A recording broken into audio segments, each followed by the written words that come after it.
What's the most texturally pleasurable food to eat? A perfectly fried French fry. Fresh baguette. Crisp ripe fruit. Sweet. Crunchy. Juicy.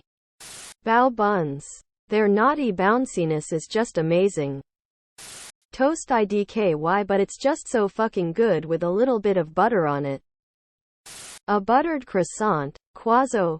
https://www.youtube.com/watch v equals ykx6hhmyxdu. You're asked to name a famous living Asian American. Who comes to mind first? Steven Yeun. I know him from The Walking Dead. Ken Jeong. George Takei. Asa Akira. Lucy Liu. Poor John Cho gets no love. Yo-Yo Ma. Lucy Liu. What band has the worst lead singer? Lost Prophets. I went to a Motley Crue concert last year and man, Vince Neil has really declined.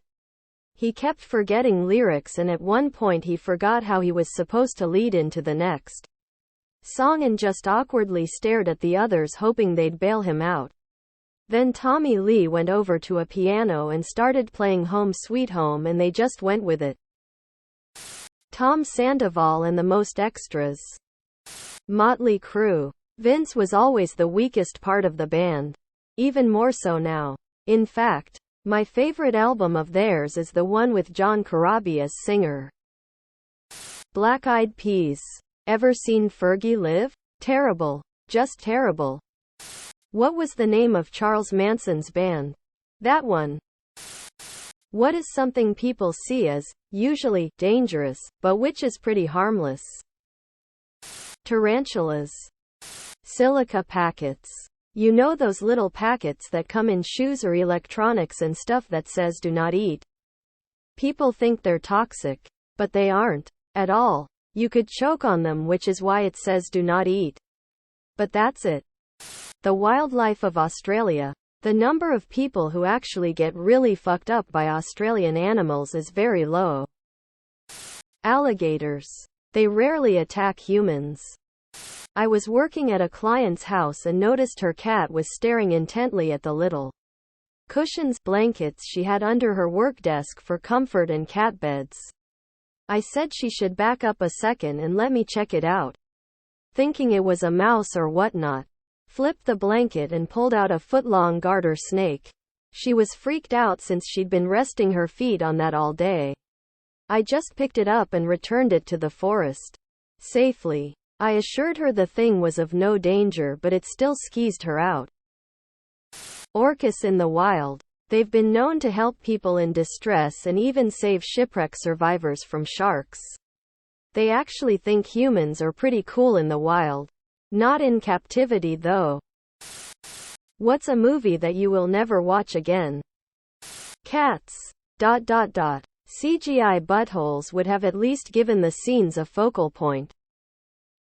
Requiem for a Dream. Fantastic movie. Never want to see it again. The Son of the Mask. Grave of the Fireflies. Any movie about the atrocities of human history. Schindler's List. 12 Years a Slave. Life is Beautiful. Etc. I watch them and I can appreciate them as cinematic masterpieces. Often they leave a mark. But I never find myself watching them a second time. Having lived in Serbia, everyone in USA told me to watch this Serbian film, interested in maybe seeing some of my Balkan culture. Me being stupid, I didn't research it. Got 20 minutes in. Huge mistake. LMAO. Then I just read the synopsis, another mistake. But very unique take on the breakup of Yugoslavia, I'll give them that. If you could snap your fingers and have one fictional object appear before you, what would it be? A working replicator from Star Trek. That bed in Elysium that heals pretty much anything. A 1 meter by 1 meter by 1 meter box that opens and doubles whatever is left in it overnight. Nothing, 'cause I can't snap my fingers. A magic purse which never runs out of money. The TARDIS. Subscribe, my brothers.